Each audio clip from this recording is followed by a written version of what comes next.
professores estão reclamando que vai um aluno, vai 2 na live. Bora parar de enxugar o nariz também. É, pois é, o povo vai indo embora, né. Bom, então vamos começando a gravar, eu vou falar para vocês, então a prova ficou para o dia 15, para quem não está aqui, né, para quem já fez, tudo bem, para quem quiser trocar o arquivo, arquivo editável, tá, então arquivo não em PDF, em outros, programas, o Word, pode ser Page, que eu tenho também, pode ser arquivo de texto, enfim, um arquivo que eu consiga abrir e editar, arquivos editáveis, para que eu consiga conversar com vocês no texto. Então para o dia 15 fica essa prova, tá, a entrega final, aí eu vou ter que fechar, porque também tem um problema nesse sistema, tá, que esse sistema é o que eles chamam de laboratório de avaliação. Eu só consigo começar a avaliar, eu só consigo ler o texto que vocês colocaram lá quando eu fechar. Então, enquanto eu não fecho, eu não consigo ler nenhum, então eu não consigo e já ir lendo, tá, eu tenho que fechar para eu ter acesso aos textos de vocês, tá. Então eu vou ter que fechar dia 15 e depois a gente conversa, se: "Ah, professora, perdi", sei lá, depois a gente vê, mas eu vou ter que fechar realmente, dia 15, tá. Então, hoje é dia 13 e hoje eu vou fazer uma aula sobre Heráclito e Parmênides, falando um pouco daquela questão, né, que eu falei para vocês do Heidegger, jogando então a dimensão da metafísica para as suas origens, Anfang, para os seus inícios, tal como Heidegger pensa, vocês vão ver que esse texto do Heidegger, principalmente o texto do Parmênides, é um texto que critica muito as posições do Círculo de Viena, daquela do Carnap, né, do que as proposições e os enunciados é que interessam, ele vai fazer uma crítica bastante alinhada a essas questões, né, mostrar como, na verdade, às vezes é na palavra que você vai encontrar a própria dimensão do como isso ressoa na língua e não na frase, e não no enunciado. Não adianta tirar um enunciado do seu contexto linguístico, ele vai trabalhar isso nesses autores Heráclito e Parmênides. Espero dar conta hoje, tá? Se não der, a gente deixa um pouquinho para a próxima aula. Depois, na aula do dia 20, eu vou começar a falar de Quine, que é exatamente esse autor que está alinhado ao Carnap, né, ao Rudolf Carnap, que vocês vão ver, então, essas duas posições. Por que eu estou fazendo novamente essas duas posições? Volto a falar. Para que vocês, ao chegar no primeiro semestre do ano que vem, vocês entendam um pouco as diferenças do que vocês vão estar aprendendo. Vocês vão estar num momento em que é histórico, num momento em que é textual e hegeliano, num certo sentido, e num outro momento que vocês vão estar trabalhando com teoria do conjunto, tabela de verdade. Qual a liga entre todas essas coisas para que elas se chamem todas elas de filosofia? É um pouco isso que a gente vai ver também no texto do Quine, uma outra tradição, tá? Então a gente vai ler esse texto do Quine, é um texto bastante difícil, tá? Eu falo para vocês que talvez seja, depois do texto do Hegel, o texto mais difícil, mas a gente também não vai entrar em muitos detalhes sobre lógica, tá? A gente vai fazer um pouco uma leitura do porquê da questão, tá? Então tem muitas questões de lógica ali, lógica contemporânea, né, lógica do Frege, lógica do Russell, claro que são questões que vocês não vão dominar imediatamente, tá? Vocês vão aprender isso depois. Nem sei se em lógica no primeiro ano, porque eu nunca fiz lógica aqui, né? Então não sei muito bem até onde vai. Mas provavelmente, se vocês se interessarem por lógica, vocês vão ter vários cursos que vocês vão tratar desses lógicos que fazem interface com o problema de Quine. Eu escolhi o texto do Quine porque desses autores é um autor que não formaliza, porque o Carnap já tem frases inteiras formalizadas dentro do texto.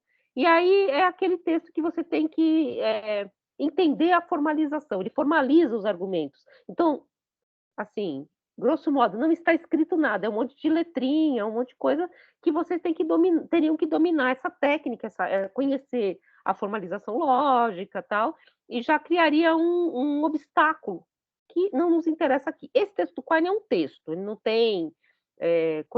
tem desenhos lógicos, mas ele é um texto que vai fazer uma interface radical com a lógica, tá? Então é um pouco que eu vou mostrar para vocês essa outra dimensão.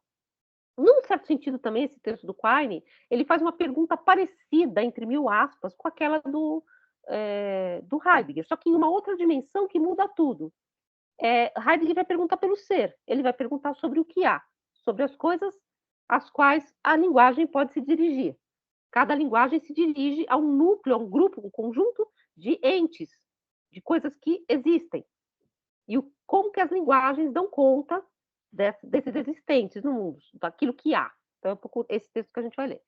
No dia 27, a gente vai ler um texto do Porchat, Oswaldo Porchat, que é esse autor brasileiro que eu quis colocar também para a gente trabalhar um pouco essas questões.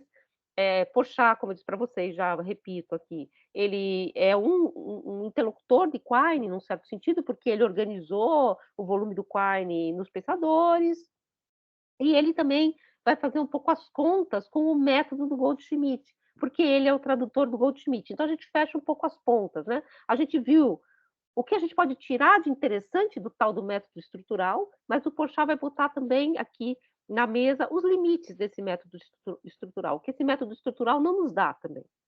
Ou como ele também não é o método dos métodos, né? Eu tenho, então, a caixa de ferramenta, ou a forma mágica de ler todos os textos. Então, ele vai fazer um pouco essa crítica, inclusive porque a leitura estrutural, muitas vezes, ela pode colocar um dilema filosófico. Então, ele vai falar um pouco nesse texto, que é o Conflito das Filosofias, que foi uma aula inaugural que o Porchat fez. No dia 4, no dia 25, antes da aula do Porchat, eu vou postar um vídeo sobre a última parte do curso, que é essa parte que vai falar da questão do feminismo e falar um pouco desse texto da Hannah Arendt, que é essa parte final, que está aqui no ponto 4, crise da história comunidade. Eu vou falar um pouco dessas questões, porque o semestre que vem, se vocês quiserem também, vocês podem entrar nessas interfaces. Vocês têm filosofia e feminismo, que é uma disciplina do departamento. Eu vou, então, um pouco fazer um curto-circuito com essa história que a gente viu até aqui se construir, que é uma história masculina, branca, europeia, nesse sentido. Muito embora a Europa seja uma multiplicidade de dimensões, né? Porque Kant é prussiano, Hegel é, enfim, berlinense, aí Porchat, já não sei se é exatamente um ocidental, porque ele é um brasileiro, Quine é um norte-americano, é um estadunidense, ele é um americano, né? Então você tem todas essas disposições também que a gente já circulou um pouco, mas todos eles praticamente são homens, né? Tirando a Nicole, né, Lorat, que inclusive ela trabalha com feminismo, e elas fazem uma história de um determinado ponto de vista. Eu vou trazer, então, um pouco esse debate a partir da Drusilla Cornwell, que é um debate americano, tá? Enfim, que põe várias questões em torno desse problema. Eu não concordo plenamente com ela, eu vou apresentar essas questões a partir do texto dela, tá? Então, não é uma coisa assim, eu quis fazer, não é militância, é uma apresentação de uma outra dimensão. Volto a dizer também, já falei isso no começo do curso, mas acho que agora vai ficar mais claro. Eu poderia ter pego uma outra dimensão, tipo da epistemologia, ter pego uma questão indígena, ter pego uma questão decolonial, mas todas elas vão seguir o mesmo desenho em relação a essa crítica a uma história unitária. Então o feminismo faz, às vezes, dessas outras críticas, tá? Põe um pouco a dimensão dessas outras críticas. Então, eu vou fazer esse vai ser um vídeo, tá? Porque não vai dar tempo de terminar o curso. E na última aula, que é a aula do dia 4, a gente faz uma aula final, que é uma aula de fechamento, né? A gente fecha o curso. Eu, na verdade, fecho geralmente o curso com o texto da Hannah Arendt, que na verdade é bem curtinho, em que ela põe exatamente esse dilema entre o passado e o futuro a partir de uma figura kafkiana, né? Você está entre dois elementos, você não está em lugar nenhum, porque o presente é esse entre, que tem o passado por um lado e o futuro aberto por outro. Então, como é que a gente trabalha essas duas dimensões? Porque é um pouco um curso sobre história da filosofia. Então, essa seria o nosso final de curso. Vocês vão entregar a prova do dia 15 e nós vamos fazer mais 2 exercícios, tá? Um exercício de citação, tá? Que a gente vai fazer ainda e vou abrir, só vou esperar vocês respirarem um pouco depois da prova, e um último exercício de argumentação, mas também bem curtinho. Então, todos esses exercícios vão compor a nota final, tá? Então, espero que tenha ficado claro, assim, um pouco como é que é o nosso final do curso, e o curso termina dia 6. Esse é o nosso final. Então, eu estou dando para vocês a dimensão do que vai acontecer daqui para frente, tá? Então, hoje, eu vou falar de 2 textos, tá? Vou tentar, na verdade.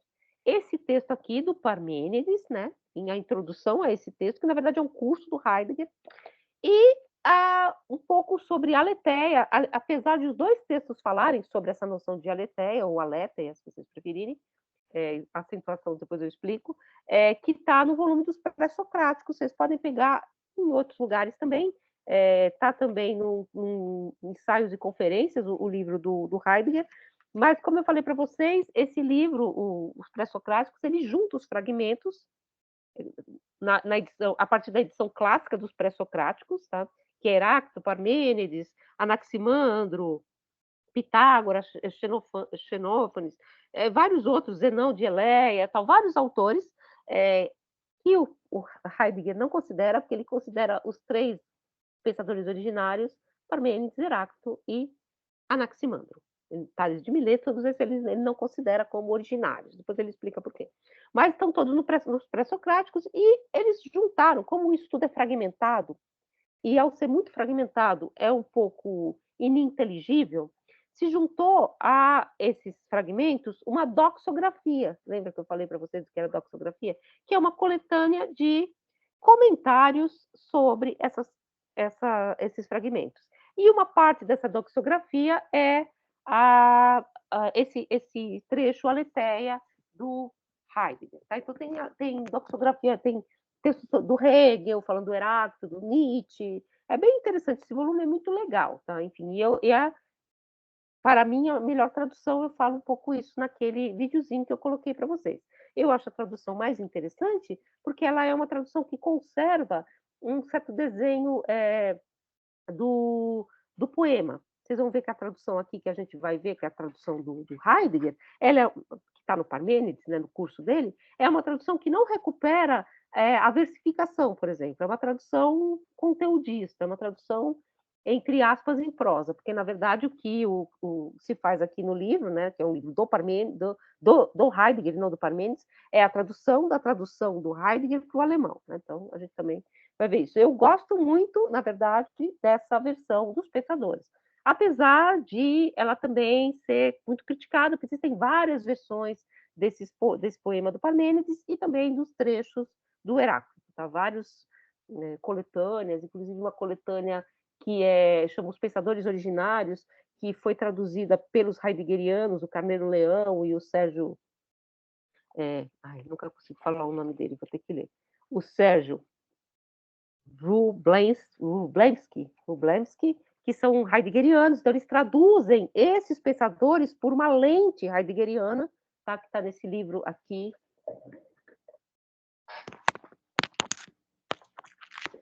Os Pensadores Originários. Tem uma versão mais bonitinha, que é nova, que eu nunca consigo achar, mas está aqui em algum lugar. Essa aqui está parecendo os fragmentos gregos, ó, caiu. Mas ela é bilíngue, é bem legal essa edição, e ela é uma edição dos 3 autores que o Heidegger considera como originários. A gente vai ver o que significa ser originário, tá? Anfang, né? Anfanglich Denken, né? Pensadores originários, pensadores das primícias, tá? Então ele vai falar um pouco, não é exatamente a palavra origem, tá? Origem é uma outra palavra em alemão, mas enfim. E eles vão traduzir exatamente esses textos de uma forma bastante heideggeriana, a gente vai comentar também. E eu queria começar falando para vocês, então, para contextualizar um pouquinho, esses textos que a gente vai ler são cursos, os 2 fazem parte de conferências, e o Parmênides especificamente é um curso do Heidegger, então é mais ou menos esse curso que eu estou dando aqui para vocês, estão guardadas todas as proporções, né, assim, transcrito pelos alunos, tá? Então, e que se transformou num livro. Então é um curso que ele fez sobre Parmênides, e ele vai explicar por que na introdução você vai se remeter a Parmênides. Né? E no texto do Heráclito é uma conferência que ele fez, é bem mais curtinho, mas é também um texto para ser lido. E são textos dos anos 40. Então, só para contextualizar, é lógico que existe mudanças no pensamento heideggeriano, inclusive Heidegger tem uma espécie de virada linguística, quando ele passa a se preocupar mais com uma espécie de filosofia da linguagem, que se chama de virada linguística do Heidegger, mas eu vou começar falando assim um pouco do começo da carreira dele, porque exatamente a gente falou do Carnap e de quando eles estão nessa questão. Em 1928, ele escreveu um livro que chama Introdução à Filosofia, que é exatamente isso que a gente está fazendo aqui. Ele está tentando pensar o que é abrir a filosofia para os estudantes. Na verdade, a introdução à filosofia que ele fez, né, que ele escreveu em 1928, é uma introdução à filosofia para alunos não de filosofia, para alunos de química, de física, então ele vai fazer muita essa interlocução com alunos que não são de filosofia. Mas ele já põe muitas questões que vão aparecer nessa superação da metafísica. O que é, então, pensar a filosofia dentro da universidade contemporânea? Ele fala até uma coisa muito engraçada aqui no Parmênides, né? Estava relendo, ele fala assim, ele é chato, tá? Mas assim, ele fala assim, que os alunos hoje em dia, mas a palavra não é a ferramenta mesmo para alguém que sustenta ser a linguagem somente um meio de troca ou de comunicação, de tal modo que seria indiferente se disséssemos universidade e pensássemos ainda em algo ou se somente falássemos da passagem sobre a uni, né? Que é essa, como a gente fala, a facul, né? A facul, eu vou para a facul, né? Eu vou para a uni. E aí ele fala assim, talvez se estude, entre aspas, hoje somente na uni. Então você perdeu exatamente essa dimensão da universidade. Então ele está falando muito dessa questão da universidade, que é também pensando como a filosofia se encontra nesse universo novo das disciplinas, como a gente falou a aula passada, né? Essa ideia de que você tem uma ciência que perdeu o seu escopo, que é a filosofia, e precisa se superar, né? se reinventar. Em que sentido? E aí ele vai falar exatamente disso com esses alunos de outras áreas.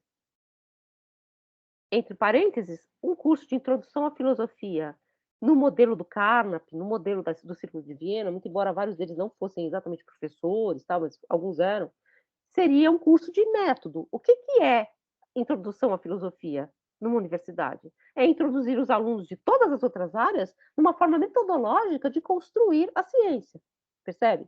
Aí o que o Heidegger vai fazer aqui no curso dele de introdução à filosofia, em 1928? Ele vai dizer que pensar numa introdução à filosofia pressupõe um pouco que você abre uma porta e deixa alguém entrar. Né? Então, o que significa introduzir alguém em algo? Ele começa falando disso. Significa que essa pessoa está fora. Então, essa pessoa está fora e eu a convido para entrar. Né? Então, entra aqui. Eu abro uma porta. E ele fala que essa questão ela é um pouco complicada, porque ninguém necessariamente está fora da filosofia. E ele vai falar por quê. Né? Nenhum pensador, nenhuma pessoa, nenhum ser humano está fora da filosofia e, portanto, precisa ser introduzido a esse âmbito, a esse saguão, vamos dizer assim, do saber, que é a filosofia. Então não é como se você abrisse uma porta a alguém que está fora da filosofia, e que a filosofia, portanto, seria uma espécie de teoria iniciática, que eu te dou as chaves, né? Entra aqui, é assim que faz, tal. Ou seria uma teoria da argumentação, ou um método que eu te exponho. Na verdade, para além dessa especialização das ciências, que tomou curso no final do século XIX, né, que vem tomando curso no século XVIII, século XIX, mas principalmente no século XIX, e que está ali plantada na universidade no século XX, a ciência original não é uma acumulação ou um amontoado de saberes. Tá? Então, não é assim a universidade como esse amontoado de saberes, como nós temos. Ela é, na verdade, a noção originária de ciência, uma pergunta primeira, uma pergunta que se põe primeiro. E aí ele pergunta nesse curso, ele pergunta para os alunos: a filosofia é ciência? Que é uma pergunta que a gente pode se fazer aqui. Eu estou fazendo iniciação científica quando eu estou fazendo um texto sobre filosofia? E aí ele vai dizer, isso a gente vai ver também retomado no Parmênides, que desde Descartes, na verdade, desde a filosofia moderna, e talvez desde Platão, né, que Platão inaugura a metafísica, como a gente viu, né, inaugura a metafísica, e Nietzsche a completa, num certo sentido, né? Então tem essa ideia de uma metafísica que está fechada em si mesma, e portanto eu preciso superá-la, e para superá-la eu preciso talvez fazer uma pergunta mais original, mais primordial, no certo sentido, do que aquela de Platão. Então eu preciso pensar para além de Platão, né? Então ele fala que desde Descartes, então desde pelo menos a filosofia moderna, a filosofia se tornou menos ciência. Então ela passou a ser considerada uma ciência deficitária. E vocês vão ouvir isso, acabei de ouvir esses dias que o nosso método, entre aspas, é impressionista. Ou seja, começar a babar aqui de ódio. Né? Ou seja, a gente tem um déficit normativo de cientificidade. né? Então, falta método, falta explicitar a metodologia, falta dizer quais são os experimentos, quais são os números, ou seja, falta ciência para aquela que era a própria rainha da ciência. E ele vai dizer isso, né? Ou seja, já em Descartes, a filosofia, ela se aproxima de um método, o discurso do método. E esse discurso do método é um discurso que vai emprestar de outras ciências, e no caso do Descartes, depois vocês vão ver, claro que. E não está falando mal do Descartes, não, porque vocês vão ver no Parmênides que ele vai dizer que as poucas páginas, as 100 páginas das meditações metafísicas inauguram um novo modo de pensar, não é essa a questão. Mas ele vai dizer que você precisa emprestar da matemática, da física em Kant, da matemática em Descartes, e talvez no nosso mundo da biologia, os elementos científicos para dar a marca de cientificidade à própria ciência, como se ela fosse menos que ciência, e não mais, e não a ciência primordial. Mas isso também não quer dizer, para Heidegger, que aquela coisa meio truísta, né? Ele fala que é meio truísmo, dizer a filosofia é amor à sabedoria, e a filosofia é um terreno em que todas as ciências se congregam, como se fosse um grande latifúndio, e aí você dividiu em propriedades, fez a reforma agrária na ciência. Não é isso também, não é essa a ideia, né? Ele vai dizer que a filosofia ela é ciência ou é uma ciência entre outras? Também é uma questão, né? Você fala assim, tem a história, tem a sociologia, tem a geografia e tem a filosofia. Ela é uma ciência como qualquer outra, portanto, ela tem os seus métodos, o seu escopo material, os seus objetos. Depois ele vai falar muito claramente isso no Parmênides. A ciência, a maneira moderna, ela agarra os seus objetos. Então, ela circunscreve objetos e agarra esses objetos conceitualmente. Então, ela é uma ciência que cerca, vamos dizer assim, um determinado chão, né, de objetos, e esse aqui é o meu domínio. A filosofia é isso? Ou como queria Russell, que é o com H, tá? Enfim, minha pronúncia é horrível, que é, na verdade, citado na introdução, na epígrafe do livro mais importante do Heidegger, Ser Tempo, que era o professor dele, enfim. Como tornar novamente a filosofia uma ciência rigorosa. Porque a filosofia, a partir do século XX, do século XIX, vocês vão ouvir muito isso, ela passa a ser também taxada de uma coisa impressionista, acabei de falar a palavra, mas de uma coisa um pouco sem ciência, e vocês vão ver muito isso, vir uma coisa meio no mau sentido, não vou ir no mau sentido, um papo assim, meio autoajuda, né? Meio, né? Café filosófico, nada contra café filosófico, mas uma coisa meio assim, um papo erudito, né? E não é ciência como as outras, né? Então, a pergunta do Russell é exatamente o que faz da filosofia a ciência rigorosa, ou seja, uma especialidade, tal qual a química, tal qual a física, tal qual a sociologia, a partir da qual você tem instrumentos próprios para explicitar, apesar de não ser uma teoria iniciática, né? De todo mundo já ter essa corda filosófica. A filosofia seria um método claro e distinto, como diz Descartes, e como depois vai repetir o Círculo de Viena num outro nível? E aí Heidegger escreve, não, ela não é uma ciência nesse sentido. Aí ele diz, precisamos dizer de antemão, escreve em 1928, a filosofia não é nenhuma ciência. Será que a filosofia é, então, por natureza, não científica? Será que não pertence à universidade, portanto? Várias pessoas falam isso, a filosofia não devia estar na universidade, porque a filosofia é tudo, a filosofia é a vida, a nova Acrópole, você tem que ir lá pensar, não sei o quê. Existe todo um discurso em torno disso, né? Inclusive, Nietzscheano, você vem pensar com hora marcada, né? Na hora do jogo, tá rolando o jogo do Flamengo, hoje não tá, né? Mas hoje foi o debate total sobre o São Paulo, né? Assim, foi um debate assim acalorado no grupo da filosofia, vocês não acreditam.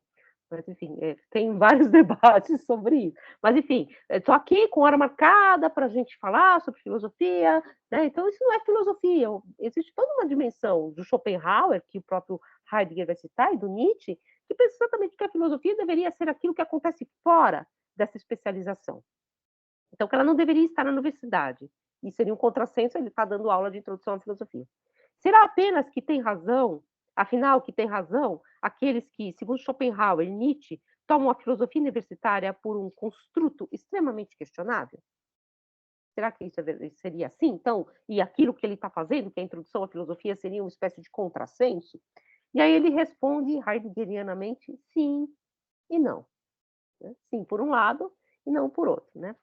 E aí ele diz: "Se a equação filosofia igual a filosofar procede", que é o que ele começa falando, eu não introduzo ninguém à filosofia, filosofia é igual a filosofar, e filosofar é uma corda que se move em todos os seres humanos quando eles se põem diante, da existência, nesse sentido, não no sentido existencialista, muito menos psicologizante, tá, mas quando você se põe para fora, né.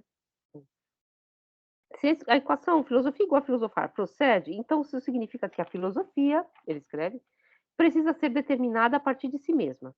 E não em relação à matemática, à lógica, à física, à biologia, ela não tem que se comparar a nenhuma outra ciência. A filosofia, escreve o autor nesse curso introdutório de 1928, convém a predicação científica, mas como convém ao círculo o predicado redondo. Percebem a questão? Você dizer o círculo é arredondado é dizer menos, ele é arredondado, mas é dizer menos do que ele é menos preciso. Mas assim como o círculo não pode ser definido pelo arredondado, porque é impreciso, o círculo é o círculo, e arredondado é uma característica de aproximação, eh, por meio de algo que, em certa medida, só apresenta um decréscimo e uma privação da sua essência, também a filosofia, ela não está totalmente contemplada na definição ciência. Ela é ciência? Sim e não. Ela pode ser dita científica? Como você disse que o círculo é arredondado, né. E aí eles a única coisa que podemos dizer é que a ciência é por sua parte por sua parte reside na filosofia em um sentido originário. É isso que eu queria falar. A ciência ela reside na filosofia nesse sentido da pergunta originária. Filosofia é, em verdade, a origem da ciência, exatamente por isso. Contudo, ela não é ciência, sendo ciência originária. Então, ela é a pergunta original. E nesse texto ele vai falar, ele está falando para alunos da universidade, então ele está falando para médicos, para químicos, para físicos, para essa universidade tecnicista que a gente está vendo aqui, né? Então, por exemplo, você vai ver os grandes cientistas da UNB, você viu 150 grandes cientistas da UNB. Nenhum, não nenhum deles, mas a maioria não é de ciências humanas. A maioria é voltado a tecnologias importantíssimas. Mas o que ele está querendo dizer? A pergunta original que põe qualquer um desses técnicos, o médico, o químico, o físico, o engenheiro, diante daquilo que ele é para a sociedade, que põe o, que, que põe o médico diante da sua convocação, e ele usa essa palavra, Beruf, né? Beruf que é uma palavra forte em alemão, é profissão, né? Mas ela é quase um chamado. Profissão é o pôr-se no mundo de um determinado modo. Então, você põe-se no mundo como médico, você não veste um jaleco, vai lá, faz a medicina, a Prevent Senior, né? Mandaram eu assinar, assinei e vou embora. Não, você é médico porque esse é o seu pôr-se no mundo. Essa é a sua pergunta em relação ao mundo. Esse é o seu questionamento em relação ao mundo. Então, é nesse sentido que a pergunta original é a pergunta filosófica. Não é assim, a pergunta filosófica no sentido psicologizante ou iniciático. É porque todas as ciências, apesar de elas serem grupos de tecnologias, de técnicas que circunscrevem os seus objetos, elas são movidas por uma pergunta original. Senão, o que acontece? O médico é médico quando ele está lá aplicando uma técnica, e ele tira o jaleco e ele não é mais médico. Então, ele é simplesmente aquele que aplica uma técnica. É um pouco essa questão também que está no fundo do questionamento heideggeriano. Então, é uma técnica. Então, eu vou lá, aplico uma técnica, se essa técnica mata, vive, se o engenheiro é chamado para fazer, sei lá, uma transposição de um rio que vai destruir toda a natureza, ok, eu só apliquei a técnica, né? Então, é um pouco essa questão. E a pergunta originária do que me põe como um engenheiro no mundo? Né? Então, é um pouco essa questão. Que ele põe nesse texto, que é um texto bem bonito, tal, assim, enfim, tentando apresentar um pouco essas questões para. Vou ver o que vocês estão perguntando aqui. É vocação, a palavra vocação. Beruf, né? Beruf é chamado, né? Ruf, Anruf. Meu alemão hoje vai ser uma beleza, tá? Porque eu peguei o Heidegger. Aliás, vocês querem o Heidegger em alemão? Eu tenho o PDF. Sei lá, é um texto bom para estudar alemão, sabia? Esse aqui. porque é um texto de curso, né, então quando ele dá cursos, ele é menos complicado, assim, um texto com frases mais simples, né, e Kant em alemão, tem também, que é a Crítica da Razão Pura. E é bom para estudar alemão. Outra coisa, é alemão moderno, Kant não é, tá. Kant não é bom para estudar alemão, tá. Mas é alemão moderno, então dá para seguir bem, assim, dá para você encontra, né, bem a frase as frases são, circunscritas, tal, então enfim, mas ele vai falar exatamente então dessa questão, lá em 1928. E nos anos 40, em 42, 43, que ele vai escrever essa conferência que ele dedica a Heráclito, e depois no curso do Parmênides, ele vai falar outras questões em relação a essa noção de origem. Claro que já passou muito tempo, Otto Heidegger, mas ele vai fazer essa pergunta, então, o que a filosofia tem que perguntar? Ela tem que perguntar, então, pelos seus princípios, pelos seus primórdios, ela tem que perguntar pela pergunta original. E ele começa, e eu começo com vocês, fazendo a pergunta por aquela palavra, né, que, tá, que não aparece em Heráclito. Isso é muito interessante, tá? Vocês vão ver que ele aproxima Heráclito e Parmênides, que não aparece em Heráclito, mas aparece em Parmênides, que é a pergunta pela. Olha que fofo, hein? Com post-it de gatinho. É muito fofo, né? Post-it de gatinho, e eu procurando aqui o Heráclito. Peraí. Que é o Heráclito. Então, ele vai pegar e comentar essa pergunta, essa palavra, né, em grego, meu Deus, Nietzsche, Hegel, Heidegger, peraí, estou chegando, que é a palavra com a qual os gregos dizem verdade, né, que é aletheia ou aletheia. Essa palavra, a partir da qual os gregos dizem verdade, que não aparece em nenhum dos fragmentos que ele vai comentar do Heráclito, não aparece nenhum dos fragmentos, tá, que ele vai comentar, ela aparece como aquilo que está encoberto, no certo sentido, né? É uma palavra que para ele é muito importante para a gente entender o que é convocado pelo todo da língua, né? Spum, né? É, a gente está lendo um outro texto do Walter Benjamin, que é um contemporâneo, embora eles estejam em outros planetas, tá? Em que o tradutor fala muito da palavra Sprach, né? De onde vem Sprung, que é uma palavra em alemão que diz língua, linguagem, mas não no nosso sentido mais técnico, né? Língua e linguagem, como aquilo que é gramaticalizado, é mais do que isso. Então, ele vai tomar um pouco essa palavra, né? Essa palavra linguagem, né? Como a linguagem dos gregos convoca a noção de verdade, noção cara à filosofia, inclusive a filosofia moderna. A noção de verdade como certeza, ela é marcante e ela vai aparecer, inclusive, no Carnap como verdade, como verificabilidade. A verdade é aquilo que é possível de ser verificado no mundo e que faz com que a sentença concorde com a experiência. Então, isso é verdade. Isso é verdade, é uma espécie de relação de reciprocidade verificável, né? Ela pode ser, você pode errar, claro, não é isso, mas a verdade é isso. Esse é o escopo da verdade. Quando eu digo verdade, portanto, nas nossas línguas, né, que é a verdade traduzida a partir do veritas latino, eu digo algo de positivo. A verdade é aquilo que, de alguma forma, ou concorda com as coisas, né, nessa coisa do intelecto que concorda com as coisas, ou dá um resultado, vamos dizer assim, uma resposta para um enunciado, isso é a verdade, ou é uma certeza, é aquilo do que eu posso ter clareza e distinção, portanto, certeza. Essas noções de verdade, que são várias noções que chegam a nós a partir da filosofia, são noções que carregam essa tradução veritas, né? Verdade em português vem de veritas, verdade em alemão não vem, mas tudo bem, ele se vira lá. É muito legal, porque ele fica tentando fazer um monte de contornos assim para o alemão e a gente não tem nem esses problemas, porque nós somos uma língua mais latina, né, do que o alemão. Então ele vai pegar Heráclito e vai entender, então, em alguns trechos de Heráclito, como essa palavra aparece. A primeira coisa que ele vai dizer, então ele vai falar que então, Heráclito chegou a nós aos pedaços. E aí ele fala um pouco nesse trechinho aí, que eu não sei se vocês tiveram tempo de ler, que esses trechos, essas partes, chegaram para nós deslocadas para outros contextos. Por exemplo, o primeiro trecho que ele vai ler, que é o fragmento 16, foi citado, chegou até nós, a partir de Clemente de Alexandria, cristianizado. Então, para Clemente de Alexandria, aquilo de que Heráclito está falando é Deus. É uma interpretação, é neoplatônica e tal.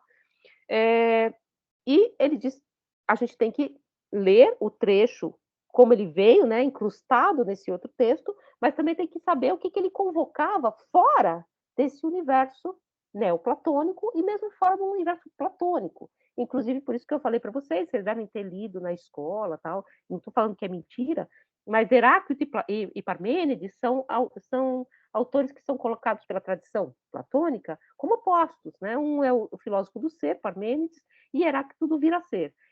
O que o Heidegger faz é mostrar que ambos, talvez, sejam filósofos muito próximos pela pergunta da aletheia, da verdade.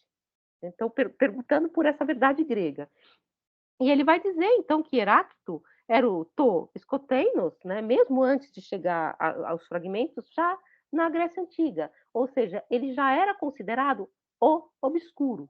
Obscuro não porque não é bem feito, porque quer confundir a gente, ou porque quer criar obscuridades, mas porque talvez ele quisesse fazer exatamente esse movimento em relação ao encoberto da verdade, que é um pouco daí que a gente vai falar desse trechinho do primeiro fragmento que ele vai tratar. O primeiro fragmento que ele vai tratar, que é o fragmento 16, e aí ele diz: esses textos chegaram numa certa compilação para nós, a partir de Clemente de Alexandria, de textos empíricos, de Platão, aí recortaram essas citações, montaram um corpus, um escopo do que seria a obra de Heráclito, que para nós é toda fragmentada e citada por outros, vocês vão ver aí na coletânea, vocês vão ver, é sempre citado por outros, né? É citado por. Agora eu só peguei os idem e bidem, é citado pelo idem e bidem, né? É citado pelos textos empíricos, pelo Alberto Magno, pelo Aristóclito, pelo idem e bidem, que é esse cara aí que cita muito, pelo Clemente de Alexandria, que eu já falei para vocês, pelo próprio Platão, pelo Aristóteles, ou seja, chegou sempre incrustado num outro contexto. O organizador, que é um organizador clássico dessa coletânea, que foi um alemão, que organizou os pré-socráticos e chamou de pré-socráticos, o próprio nome, depois o Heidegger vai comentar, né? Porque pré-socrático significa que é menos do que Sócrates, né? É um ainda não Sócrates, né? Então é um ainda não metafísico, como se você devesse ser metafísico. Ele vai sugerir, na verdade, que a gente deva ler de outro modo, que a gente deva ler, por exemplo, o primeiro fragmento, aquele que a coletânea chama de fragmento 16. Eu vou ler o fragmento 16, tal como ele aparece na coletânea, tá? Que foi citado pelo Clemente de Alexandria, tu que jamais mergulha como alguém escaparia. Eu vou falar da minha tradução, tá? Minha tradução, ótimo, eu também sei traduzir. A minha tradução, que é um pouco diferente, tá? Como manter-se encoberto, faço que nunca se deita. Essa seria uma outra tradução, e ele pega esse fragmento, o Heidegger, em grego. Então, em grego, do Heráclito, que não é nem o grego ático que a gente está acostumado a ler. Ele vai falar, então, desse trecho, ele vai dizer, né, que esse trecho traz várias questões para nós, várias perguntas. Primeiro, o que se mantém encoberto e o que se deita, né? Para Clemente de Alexandria, é óbvio que eu nunca consigo me esconder de Deus, porque Deus nunca tem ocaso, porque Deus nunca desaparece, porque Deus está sempre no ar. Mas e se a gente não cristianizar e tirar esse elemento cristão de onde o texto foi tirado? Aí ele vai falar, então, dessa questão, né, dessa frase, em relação à palavra aletheia. E ele vai, então, reconstruir a palavra aletheia. E eu vou pegar a minha famosa dozinha. Vocês vão ver depois os professores super sofisticados que usam vários recursos super sofisticados de lousa. Eu não consigo usar aquilo, porque eu não consigo escrever no computador. Eu escrevo a minha aula à mão, tá? Então, eu sou uma pessoa totalmente analógica. Então, eu vou escrever aqui a palavra, espero que não fique tudo ao contrário para vocês, que é a palavra que começa com o que ele chama de, vocês estão vendo aí? O alfa privativo. O alfa privativo em grego é uma partícula de negação. E por isso que eu falei para vocês que o veritas, o nosso veritas, né, veritas é da ordem do positivo, porque veritas, verdade, não tem uma negação. Agora, aletheia, verdade, tal como os gregos convocavam, começa com o alfa privativo, ou seja, com um não. É um des, né? É um des alguma coisa, um não alguma coisa. Mais a segunda parte da palavra, que é leteia, né? Não coube aqui o alfa. Então, que é, na verdade, a palavra lete, tá? Então, a leteia, tá? Então, também vejam essa palavra aqui, que vocês vão ver ela lá no texto do Parmênides, logo na capa. A leteia, tá? Leteia, não vou pôr os aceitos. Tem, então, o não e a segunda parte, não alguma coisa. Por quê? Falta alguma lá? Na verdade, eu coloco, ela não cai, não, é o Yuri que põe. Nada aqui é automático, é tudo lozinha mágica. Porque não tá lá a última aula? Não. Mas a gente vai pôr, tá? Então, essa segunda parte da palavra, que é let, ou leteia, mas let, né? Significa, do rio Let, né, que é o rio do esquecimento, esquecer, ocultar. Então, a leteia, ele vai dizer lá no texto do Parmênides, pode ser traduzido por desencobrimento, porque let é aquilo que é obscuro, é encoberto, escondido. Né? Enfim, e a leteia é esquecer, esconder, desobscurecer. Então, a verdade grega, ela não é uma verdade que se diz pelo positivo, percebe? Ela é uma verdade que se diz pelo negativo. E isso, para ele, quando você fala isso para um grego, imediatamente para um grego vem essa questão da obscuridade que é comportada na própria palavra, uma espécie de negatividade, de negação que é interna à própria palavra verdade, aletheia. E aí ele vai continuar falando, vocês não me falaram se a aula está lá. Ele vai falar, então, desse trecho, né, da não esquecimento, está certo? Na verdade, ele vai falar de desocultamento, de desencobrimento, né? Desvelamento. Mas tem o percebe? E porque tem o tem o velamento também. O velamento está lá.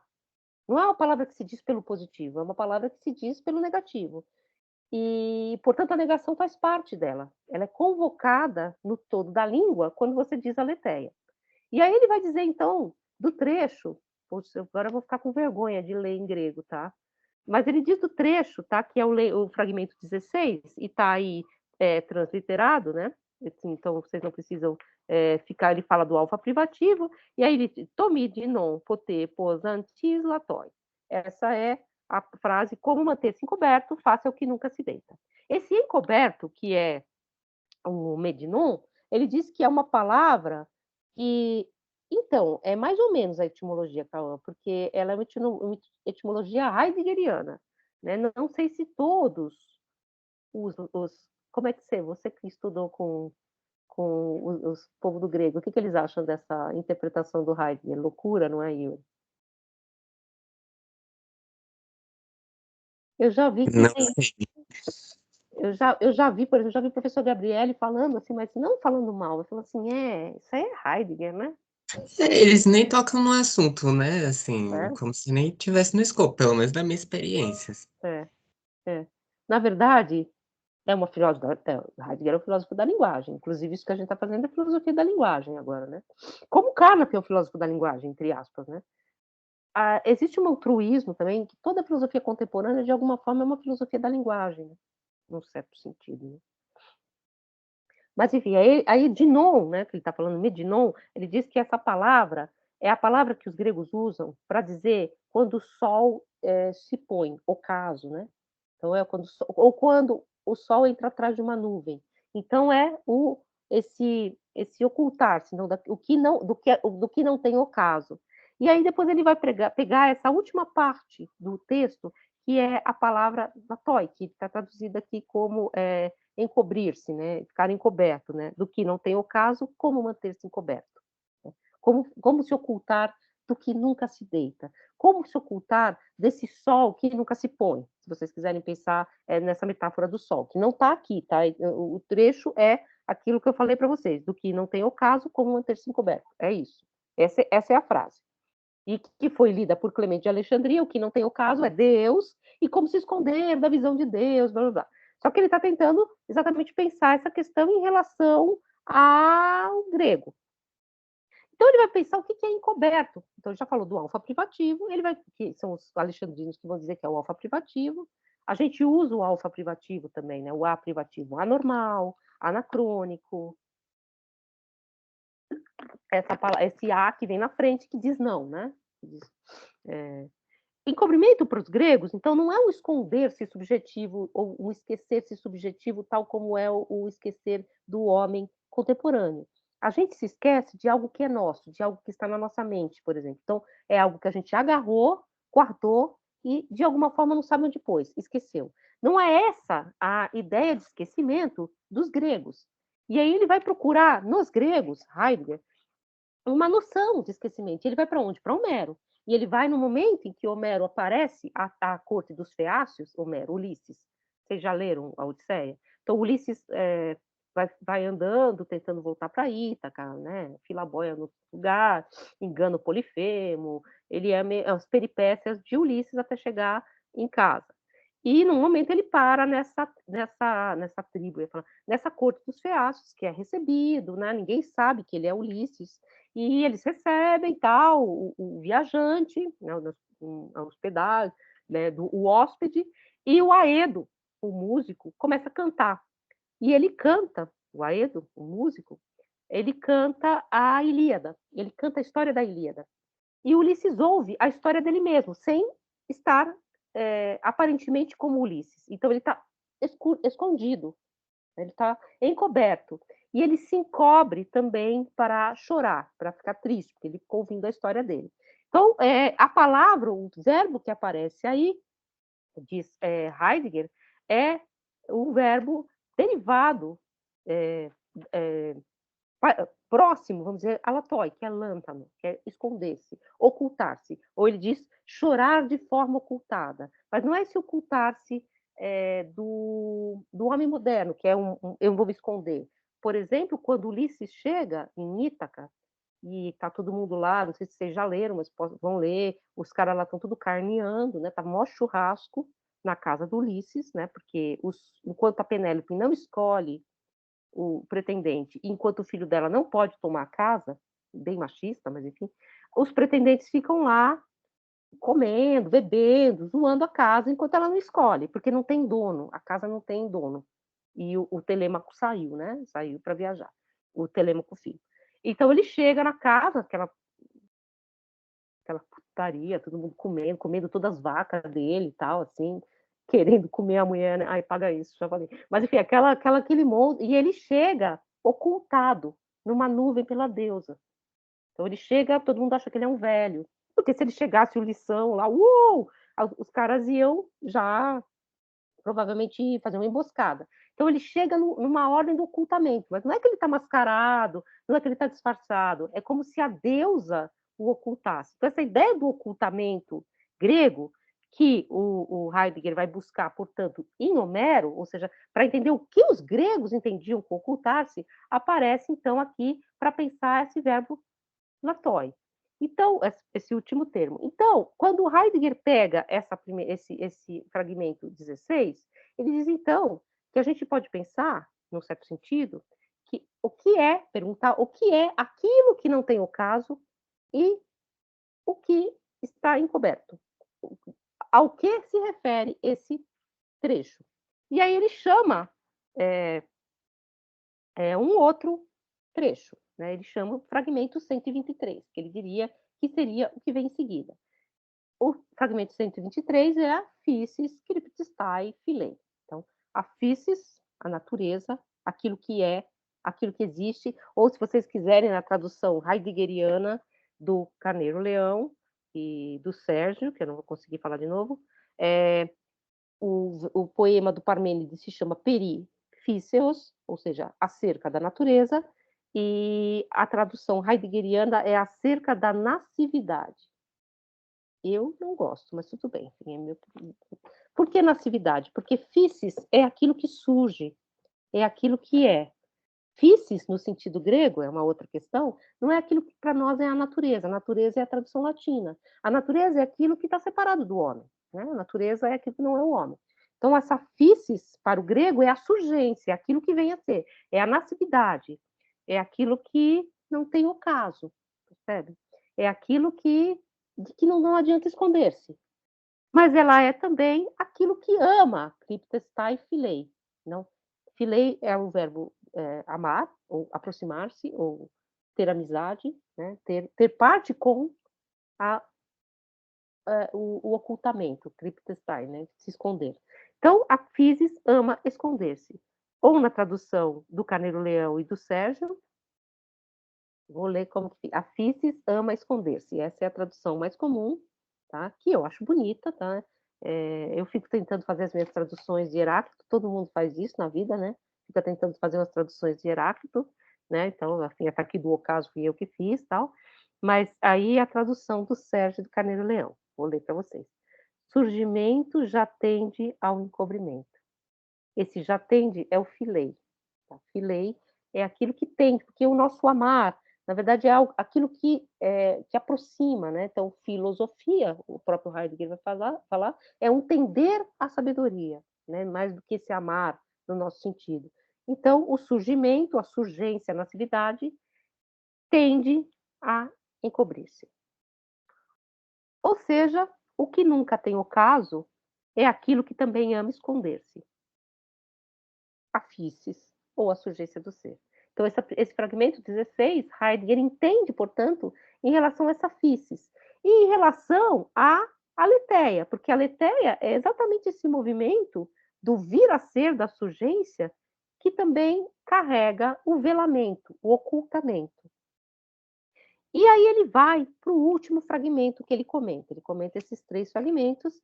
Esse último fragmento que ele comenta é o fragmento 30. Eu vou ler mais ou menos como eu tentei traduzir aqui. Cosmos é em si, nem antropon, nem teon. O cosmos não é criado nem pelo homem, nem por Deus. Nem antropon, nem teon criou. Nem o homem, nem Deus criou. Cosmos, ou universo, sempre é e sempre será. Pyr, fogo, né? Pyr de pirotecnia, vivo, acendendo e apagando segundo a medida. Essa é a tradução. Ou seja, a physis é esse fogo vivo, que ele também diz que é zoon, a vida, que entremostra-se, na verdade grega, no desvelamento. Então, o desvelamento carrega o velamento. Ao contrário, e ele faz até uma crítica, ele tem um curso que chama Heráclito, né? Vocês vão ver, tem um livro do Heidegger que chama Heráclito, que é um curso. Ele fala, tem uma aula em que ele fala do Heráclito do Hegel, porque Hegel, vocês já perceberam, é bastante heraclitiano, né? Nesse vir a ser que sendo um é um segundo, que é um terceiro, que é o mesmo, né? Então esse vir a ser do conceito, o vir a ser do espírito, tem um movimento heraclitiano muito forte. Heidegger diz do Hegel, ele é heraclitiano, mas ele tende a carregar Heráclito para o claro. Ele faz de Heráclito um esclarecido. Ele esclarece Heráclito dentro do movimento do esclarecimento, que é um movimento metafísico que não faz jus, portanto, a essa noção do ocultamento que está interno ao obscuro, que é Heráclito, né?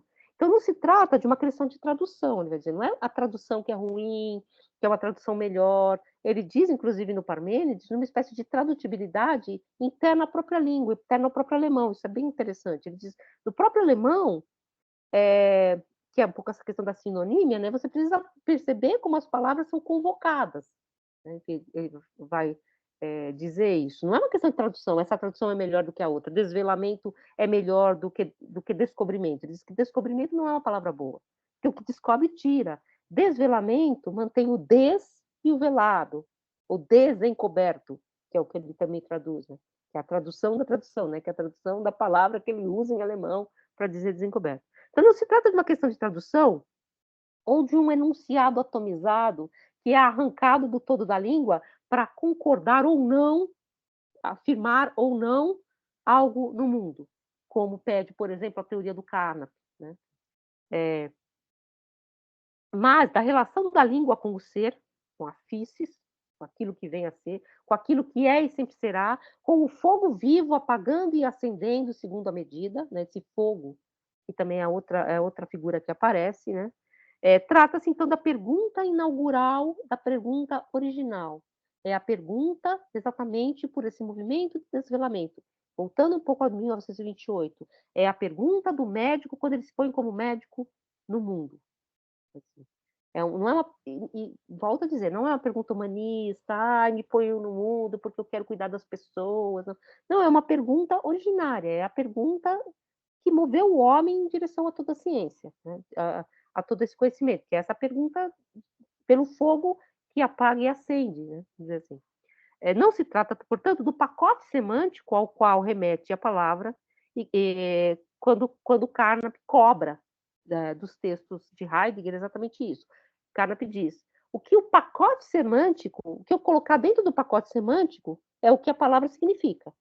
Então, se eu disser que, sei lá, isso aqui chama plástico, ok, eu coloquei um pacote semântico dentro da palavra plástico. Eu sei o que significa plástico. E, portanto, eu posso comparar com isso aqui e dizer isso aqui é de plástico. Agora, se eu disser que plástico significa verde, eu coloquei outra coisa dentro do pacote semântico, eu posso fazer uma outra colocação, um outro movimento, que é exatamente o Carnap criticando Heidegger, quando Heidegger diz que o nada nadifica.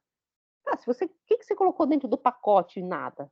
Se o nada, a minha filha chamasse nada, o meu cachorro, nada, tudo bem. O pacote semântico nada é o cachorro, percebe? Mas aí o que o Carnap diz da palavra quer? Que essa é uma palavra fundamental para se pensar essa ideia originária da Grécia. Arqué, aquilo que é o primeiro, de onde vieram as palavras arcaico, né? Aquilo que é original, aquilo que é o chão primeiro, né? Ou, se vocês quiserem em alemão, eles têm uma partícula para isso, que é o ur, né? Urfausto é o Fausto originário. Ursprung é origem, que não é a palavra que o Heidegger usa. Tá? Ursprung é salto para fora, né? Ur é esse termo assim extremamente primordial. Urbilden é arquétipo em grego, em alemão. E para nós arquétipo, que tem a palavra arqué. Então arqué é essa palavra que pergunta pela origem. Já falei para vocês, né, que arqué é a palavra, né, a gente tem um grupo que chama Arcaia aqui, arqué é exatamente essa palavra para dizer origem do pensamento, arqué, né? Arcaia, origem do pensamento ocidental. É um grupo de pesquisa aqui do Departamento de Filosofia. Se escreve Archai, tá? Porque o CH em grego você lê como que? Arqué, né? Então, a noção de arqué, por exemplo, de Carnap, eu vou citar aqui para vocês. Se pensarmos no significado original da palavra princípio, arqué, e da palavra grega correspondente, arqué, notamos o mesmo processo de desenvolvimento. A palavra é destituída explicitamente do significado original de início. Ela já deve significar o que é primordial no tempo. Mas o que é primordial sobre outra perspectiva, especificamente metafísica? Os critérios para essa perspectiva metafísica não são fornecidos. Então, eu coloco nessa palavra, essa palavra significa o quê? Princípio.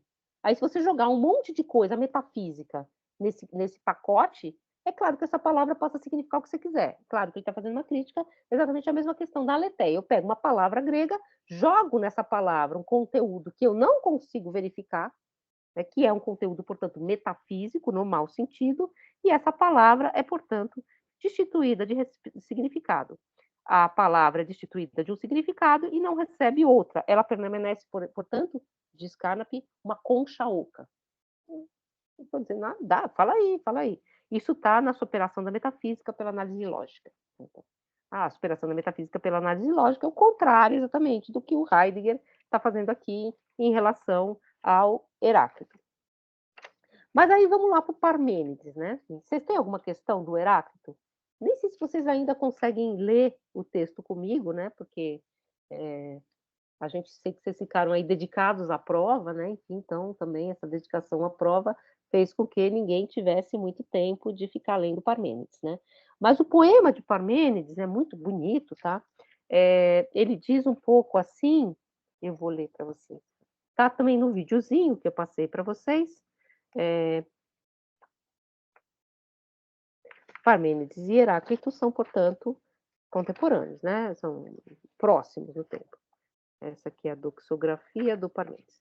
É o fragmento. Então, vou ler o trechinho que ele vai comentar apenas. Tá? Chegou para a gente pelo Sextus Empírico, que, aliás, é muito legal, porque tudo vai fazendo um círculo. Sextus Empírico é um escritor grego do final do período helenístico, que se dizia cético, com o qual o Oswaldo Porchat vai começar a sua filosofia. Ele se diz um cético à maneira pirrônica, ou seja, à maneira do Sextus Empírico.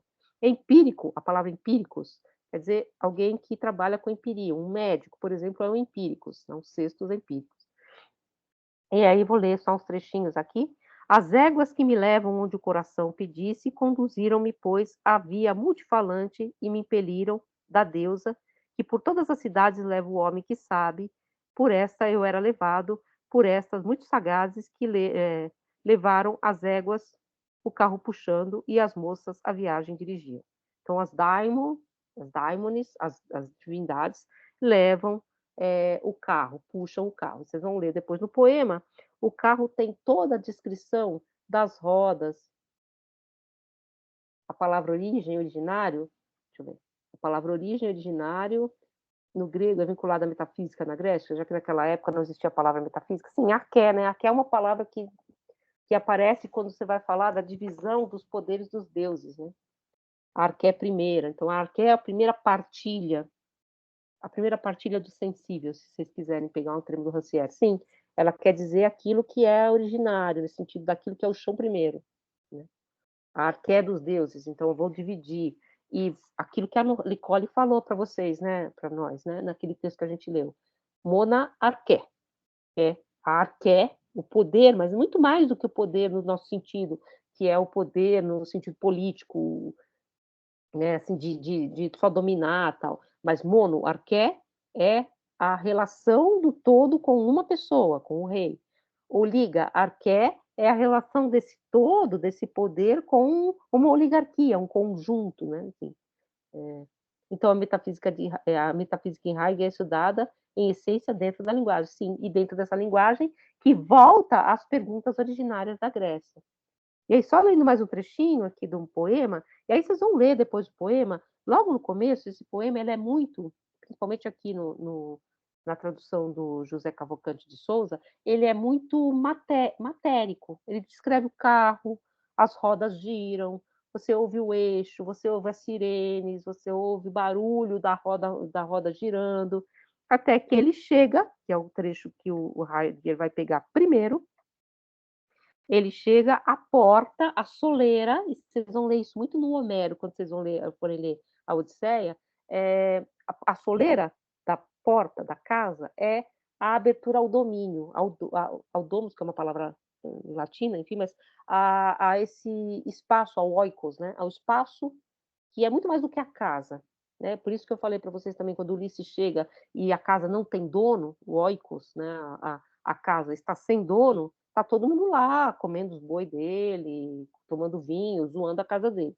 Porque essa casa da soleira para dentro não tem dono. Então, a soleira da porta, né, é um pouco como se você entrasse num domínio, no oikos, né, no espaço que é consagrado a alguém. Então, ele chega, vamos dizer assim, esse homem, dirigido por aurigas imortais, né, por condutoras de cavalos imortais, a porta, uma soleira, e é tudo descrito, inclusive as fechaduras, os gonzos que vão abrir a porta, e aí ele encontra a deusa, que o acolheu. Então, abre a porta E está lá a deusa. E aí a deusa diz: ó jovem companheiro de aurigas imortais, tu que assim conduzido chegas à nossa morada, salve. Pois não foi mau destino que te mandou perlustrar esta via, pois ela está fora da senda dos homens. Mas lei divina e justiça, né? Então, lei divina e justiça, que são duas deusas. É preciso que de tudo te instruas, do âmago inabalável da verdade bem redonda e de opiniões de mortais em que não há fé verdadeira. No entanto, também isto aprenderás como as aparências deviam validamente ser tudo por tudo atravessando. Então a deusa diz isso para ele no começo do poema. Então eu vou te instruir a dois caminhos. Um é o âmago inabalável da verdade bem redonda, que a gente falava, né, que o semestre passado foi a bobeira geral da turma, né? Era o âmago inabalável do zero bem redondo, né? Que era tinha um professor que dava muito zero, assim, então, mas esse âmago inabalável da verdade bem redonda. E, do outro lado, um caminho. Ai, que horror! Tem os professores que dão um âmago inabalável do zero bem redondo, tá? Perguntem para os colegas. E, por outro lado, é, há o caminho das aparências, dos doxai, dos Broton doxai, das opiniões humanas, né? Broton é homem também, e das aparências, do contas, né, das aparências, das imagens. Então, e é preciso atravessar as aparências, num certo sentido, validando-as. Então, é isso que a deusa fala nesse que eu acho que é o poema mais bonito, mais bem traduzido, mas há várias outras traduções. E o poema se chama Perifícios. A tradução mais clássica é sobre a natureza. Peri não é sobre, peri é em torno. E não é sobre por uma questão muito importante que o Heidegger vai dizer. Em torno. E natureza é physis, né? É a physis, a surgência, a natividade. Por isso, a tradução do Carneiro Leão e do Sérgio acerca da natividade. Tá? Acerca da natividade tem um pouco um porquê, tá? Não é só porque eles acharam mais bonito, embora seja muito mais feio. E aí, isso tudo tem uma explicação nessa introdução do texto do curso Parmênides. Então, ele começa, na verdade, no curso Parmênides, de Heidegger, falando, aqui é bom que vocês veem que tem muitas palavrinhas em grego, tem aletheia, que vocês já sabem o que significa, e tem Parmênides kai Heracleitos, tá? Parmênides kai Heracleitos, Parmênides e Heráclito, né? Ele traduz logo em cima. Que são os nomes dos dois pensadores contemporâneos que decidiram pensar o verdadeiro. Junto com eles, ele só coloca Anaximandro. São os primeiros pensadores do verdadeiro. Então, esses pensadores que estão separados de nós por 2.500 anos, mas que são os pensadores que colocaram o pensamento originário, a pergunta original. Não porque nós dependemos dele, nós somos herdeiros dele, mas porque eles são os primeiros que se põem a pensar nesse sentido. E aí ele vai dizer o que é essa questão do princípio, da arqué, né? Não é arqué a palavra, é anfang, tá? Ele vai fazer, inclusive, uma diferenciação entre começo, início, e anfang, a palavra anfang, que enfim, vocês vão ver traduzida por início também, mas anfang é uma palavra, por exemplo, é a palavra que se usa em alemão quando você diz no princípio era o verbo, no Gênesis. A tradução é anfang. Tá? Então, no princípio era o verbo, no princípio no sentido inaugural, né? Então, no sentido de arqué, né? Mas dessa arqué originária. Ele vai dizer assim, então, esses autores são o princípio, só que o princípio também tem o sentido de ser o principal e, portanto, aquilo que é o último. Então, como se o princípio fosse aquilo que você atinge por último, porque também é a pergunta primeira. E aí ele vai dizer: o princípio é o que na história, o Fang, é o que na história essencial vem por último. Naturalmente, para o pensar que conhece somente a forma do cálculo, o nosso pensar moderno, a frase o princípio é o último permanece um contrassenso. Então, claro, a Carnap diria, não, o princípio é o último, a arqué é não sei o quê, você fala o que você quiser, porque as palavras não significam nada, mas aí ele vai dizer assim, antes de tudo, porém, o princípio aparece em seu início oculto num modo peculiar, Por isso surge o fato surpreendente de que o princípio facilmente é tido como incompleto, inacabado, grosseiro, chamado de primitivo. Então você diz: "Ah, é primitivo", pré-socrático. O que que é pré-socrático? Aquilo que ainda não é. É pré alguma coisa, quando você diz pré-modernismo, é porque não chegou a ser modernista, como se você precisasse chegar a ser. Como se você fosse uma incompletude, né. Se você é pré alguma coisa, você é incompleto, você é simplesmente o prenúncio de algo que virá. Então não é esse sentido que ele quer trazer aqui. E desses 2 pensadores que são pensadores, esses 3 pensadores que ele chama de pensadores originários, são pensadores completos naquilo que eles pensaram. E ele fala uma coisa muito interessante, que eu acho que vocês vão curtir, ele diz que depois, os pensadores posteriores precisam de 400 páginas, precisam da crítica da razão pura, da fenomenologia do espírito, para pensar, enquanto esses pensadores pensavam com muito menos. Eles pensavam o simples. Então ele vai falar aqui das 400 páginas da Fenomenologia do Espírito, da argumentação gigantesca de Platão, de Aristóteles, enquanto esses autores escreveram muito menos, mas pensaram muito mais, é o que ele vai dizer, né. Eh, e aí ele vai dizer então, o por que você vai tomar esses pensadores também, né. Por que você retoma esses pensadores? Ah, o princípio pode ter a totalidade do alfa e do ômega? Ixi, não sei. É, o princípio é aquilo que é a pergunta, na verdade, é aquilo que se põe a pensar. Ele vai falar depois, esse homem que chega à porta da deusa, e ele vai perguntar quem é a deusa. Se põe diante da deusa verdade, que é uma epifania da verdade, na verdade, é a Aletheia, é a própria Aletheia.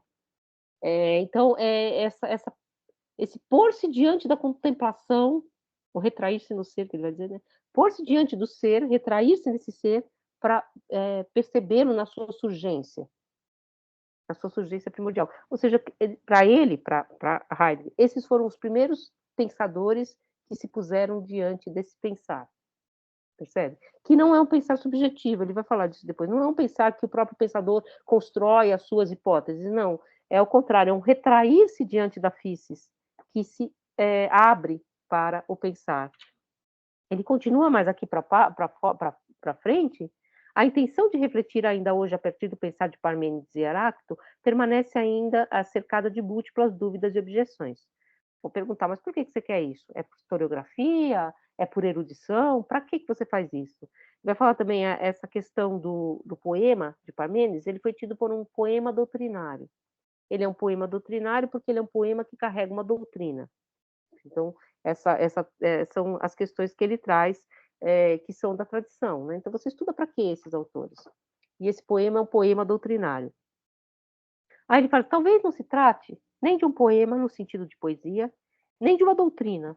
No entanto, para entender como as palavras são ditas e como o dito é pensado, como essa palavra é convocada, isso somente pode tornar-se claro e vigoroso se soubermos o que é pensado e o que necessita vir à fala". E aí ele faz exatamente essa diferenciação entre Wort, palavra, e Spruch, dito, dizer, linguagem, né. Linguagem nesse sentido que eu falei para vocês que a gente não tem em português essa palavra, que é uma abertura, o dito, né, aquilo que é convocado. O dito parece música do Itamar Assunção, né. Hum. Mas enfim, o dito, né, assim, aquilo que é convocado. Ele tenta fazer, o tradutor, todo esse jogo, porque é Sprung e Ansprung. Ansprung é convocar, chamar, Sprung é dizer. Então, ele tenta fazer esse jogo, mas que é muito difícil, recuperar em português. Inclusive, vocês sabem, a gente não tem uma distinção para palavra falada e palavra escrita, né. A palavra dita e a palavra escrita para nós é a mesma palavra, né, que é a palavra, né.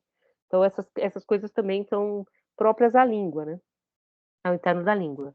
E aí ele vai dizer então que você tem que ouvir esse poema naquilo que ele convoca no dito. E ele fala uma coisa anterior aqui que eu até esqueci, de falar para vocês, desse poema doutrinário, né, que ele vai falar assim: "Ah, parece então, como ele é um pré-socrático, ele é um primitivo, e como a gente aprendeu nos manuais, que logos fica de um lado e mitos fica do outro, e que a filosofia é a saída do mito, que isso é um resquício mítico".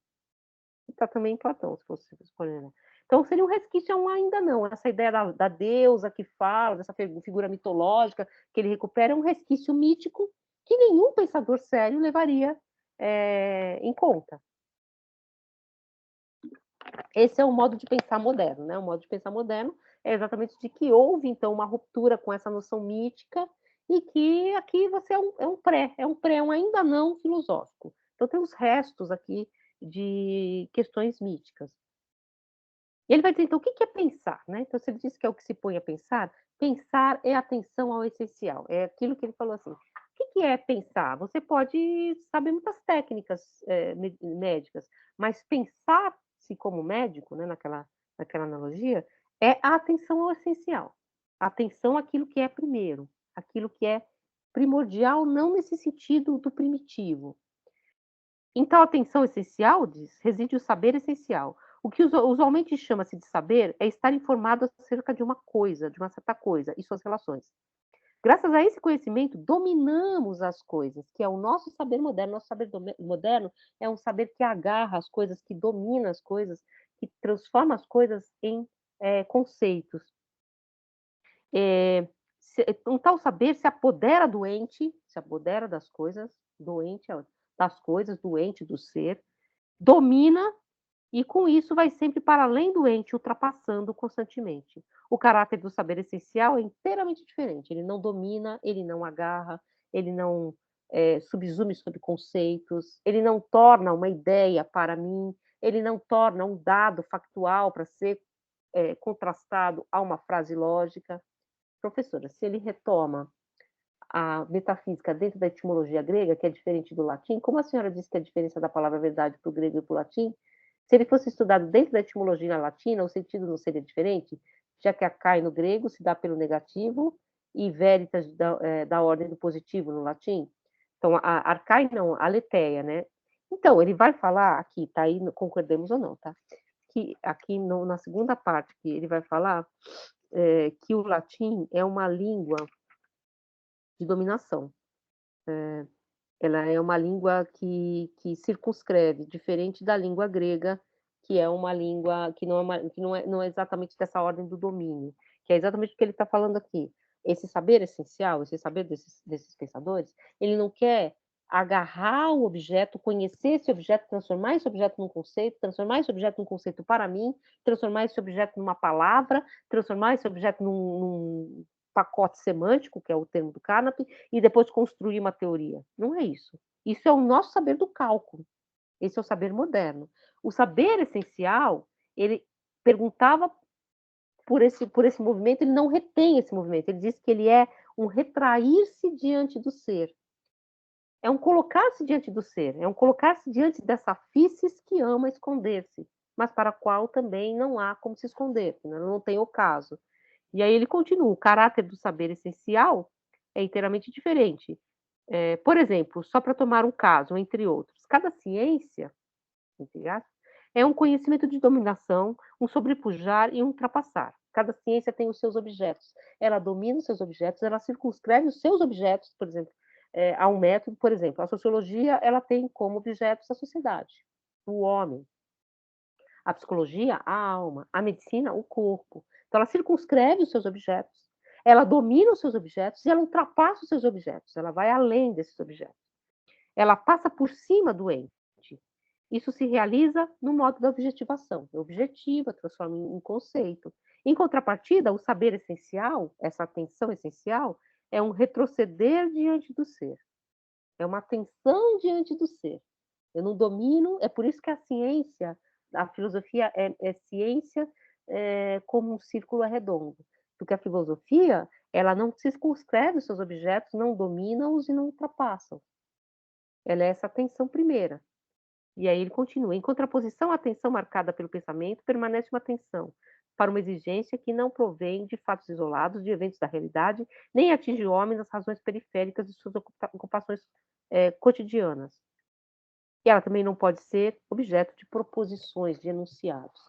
Ela ultrapassa esses elementos que são das ciências, né? As ciências que ele fala exatamente, as ciências que se ocupam dos eventos, da realidade, a sociologia, aqui é o contrário, né? A sociologia é uma ciência, ela tem um laço com essa pergunta originária? Sim, mas ela já circunscreveu os seus objetos, ela já se voltou para uma espécie de ocupação cotidiana, ela perde, portanto, essa multiplicidade e essa relação com o ser. Tanto que o Heidegger vai dizer é que a ciência, a metafísica, é um esquecimento do ser, é um afastamento dessa dimensão.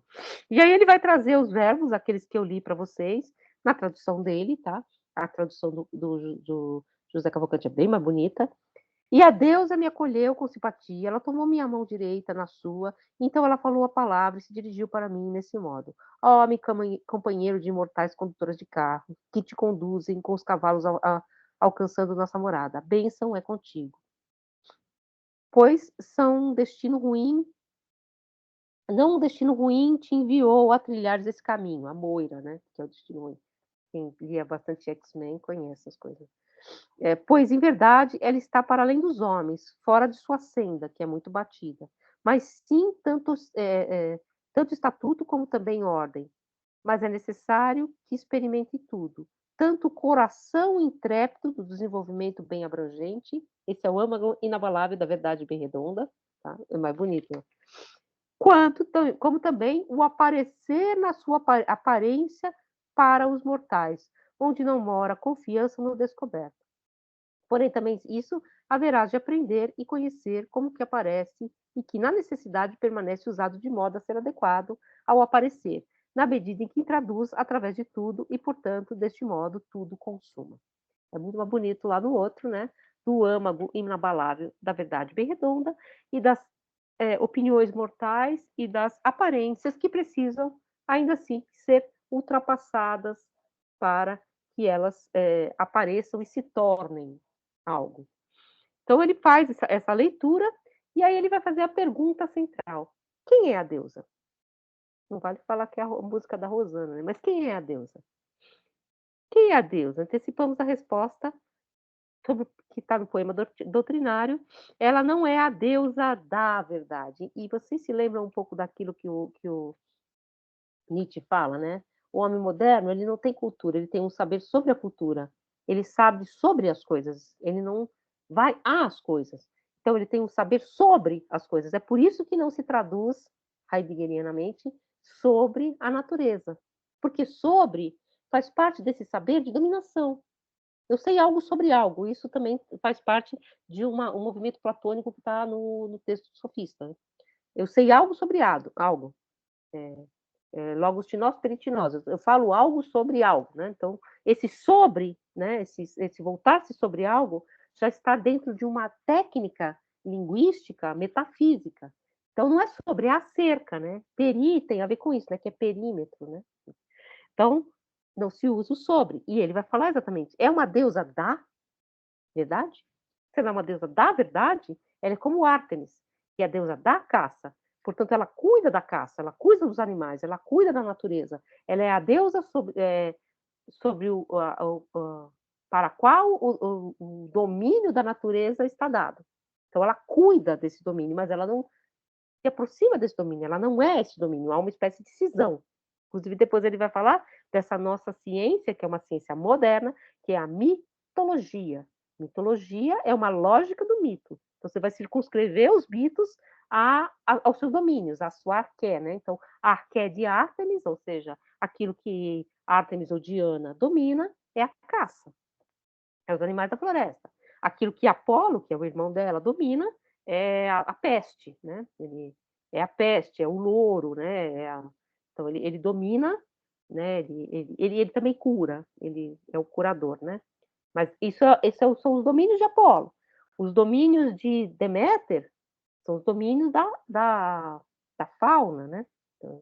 Da flora, né? Da flora, a fauna é da Diana, a flora. Então, é como se você separasse o Deus daquilo que ele domine. Ele diz assim, exatamente aqui, é como se a deusa a cuja proteção e bênção, a verdade é totalmente confiada. Ela cuida da verdade, ela não é ruim.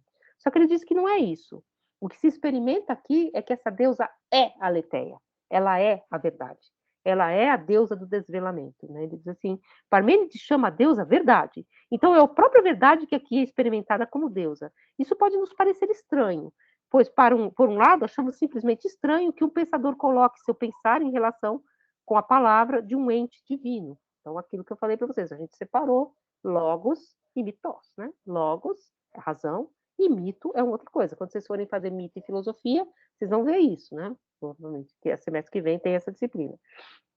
Então, ou você pensa isso como um resto mítico que sobrou, porque ainda é um pré-socrático, ainda não está pronto, ou como um enfeite, né? Um enfeite meio alexandrino, né? Porque um enfeite, uma hipostasiação, como é que chama isso em literatura? Tem uma figura, né?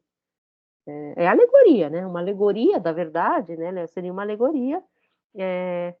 E aí ele diz assim, não é um pensador que põe as suas perguntas, as suas hipóteses, não é isso. Ele se dá a essa deusa, a epifania dessa deusa, que ele diz aqui embaixo, não precisa ser pensado, esse modo de pensar não precisa ser visto, pensado como uma espécie de pré alguma coisa, como incompleto, e nem também como algo que carrega um resto, vamos dizer assim, de mito ou um enfeite alegórico, que na verdade vai ser muito mais próprio à poesia antiga tardia, né? Então, um resto alegórico, e esse que não é uma poesia antiga tardia.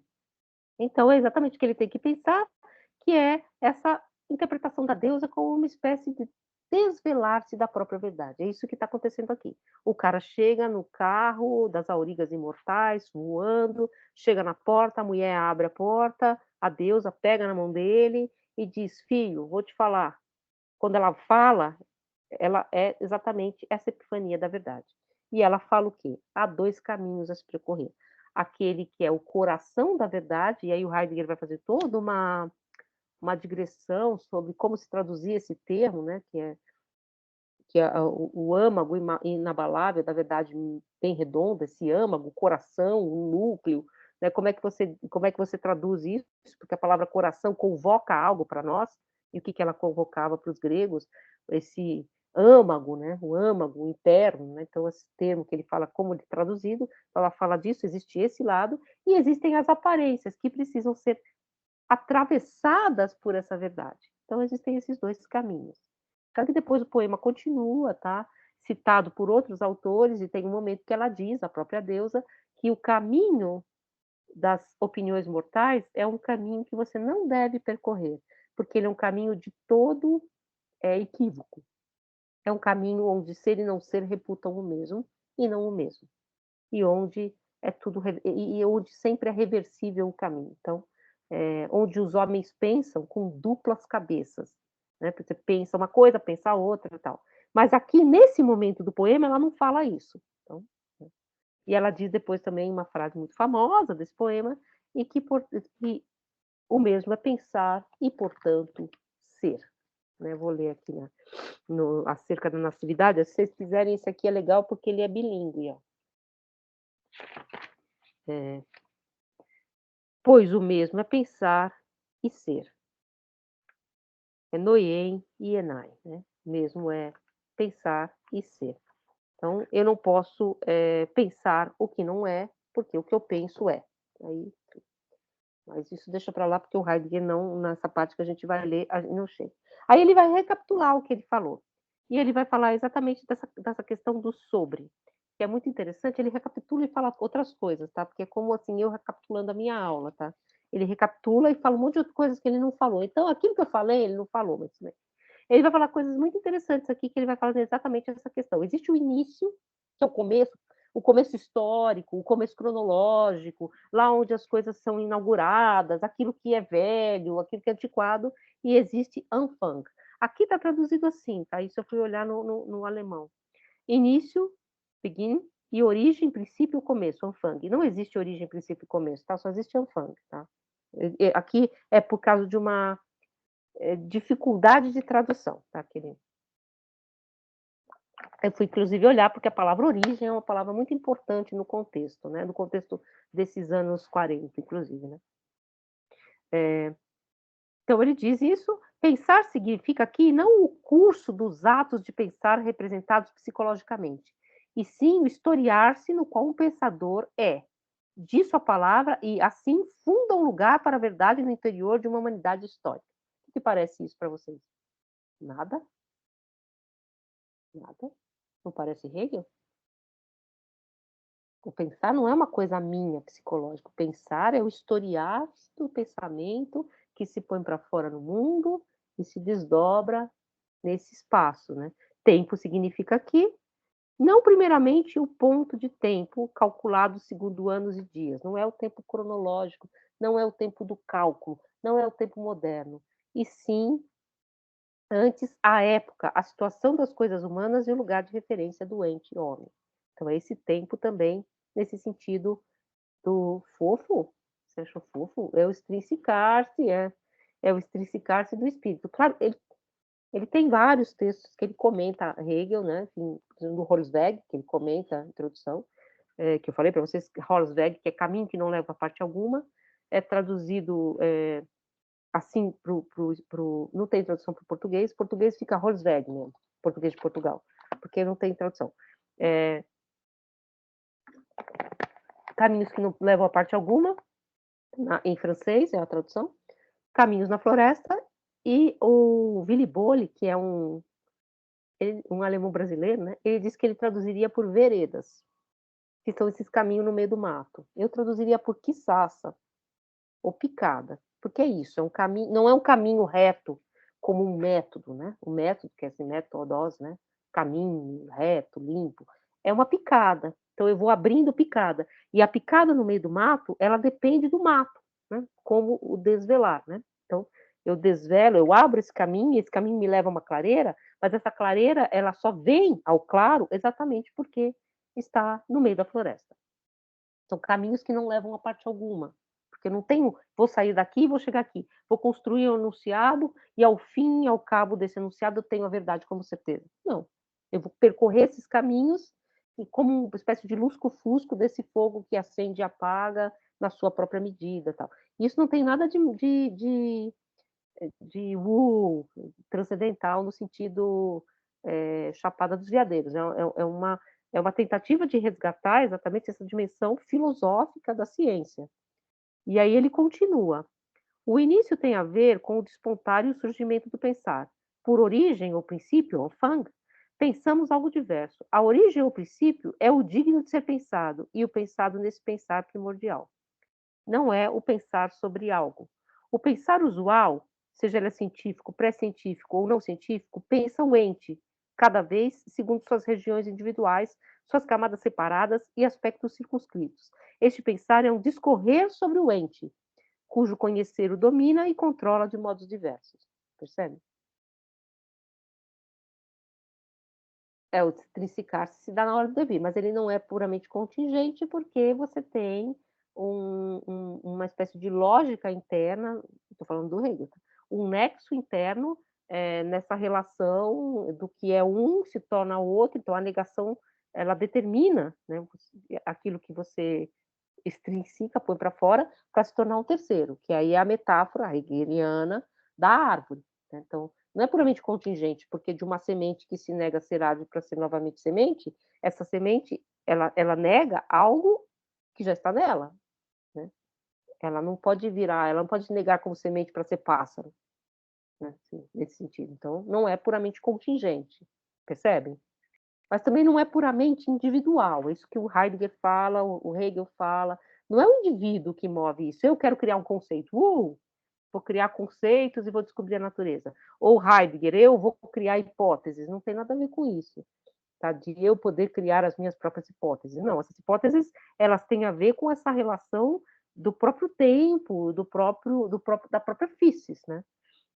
Gente, vou só terminar aqui, porque daqui a pouco eu tenho outra aula. Então, ele vai falar assim, exatamente, por que não é, por que você evita o sobre? Porque o sobre é o pensar os entes, as coisas, tal como elas aparecem cotidianamente para as ciências da dominação. Então, ou mesmo para o pensar científico, ou para o pensar comum. Eu olho esse livro e falo algo sobre esse livro, né? Então, eu faço algo da ordem da predicação, percebe? Então, esse sobre da predicação, esse falar algo sobre algo, é exatamente o que Heidegger está tentando colocar entre parênteses. Não é que isso não existe, claro que existe, é a ciência. Mas a ciência original, a pergunta originária, não é essa. É um pouco o que o Hegel diz, o que o Nietzsche diz um pouco, tá.